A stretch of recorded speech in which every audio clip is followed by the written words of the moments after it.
আরে ভাই, কমপক্ষে আপনি চোরও যদি হন, হ্যাঁ, মদও যদি খান, ফাসেক, মদকে যতক্ষণ হালাল না মনে করবেন ফাসেক, আপনি হারাম রোজগার করেন, ফাসেক, পাপিষ্ট, কিন্তু কাফের না যতক্ষণ হালাল না মনে করবেন।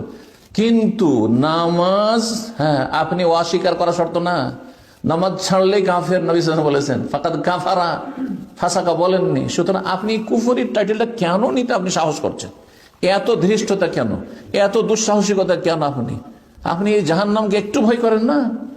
আল্লাহ বুঝার তৌফিক দান করেন। জি, তো আমি খুব নম্র ভাষায় বলছি যে অন্তত কুফরি মুক্ত হয়ে, মাজার পূজা মুক্ত হয়ে, হ্যাঁ, দরগা দুর্গা পূজা মুক্ত হয়ে, বড় শিরক মুক্ত হয়ে, বড় নাস্তিকতা মুক্ত হয়ে, আর এই বেনামাজি হওয়া থেকে মুক্ত হয়ে আল্লাহর সামনে হাজির হবেন।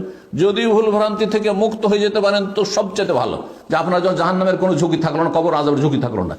আর যদি আপনি বিভিন্ন হারাম কাজ করে, হারাম খেয়ে, হারাম রোজগার করে মারা যান, জাহান্নামের ঝুঁকি থাকলো, কিন্তু স্থায়ী জাহান্নামে হবেন না আপনি, স্থায়ী জাহান্নামে হবেন না আপনি।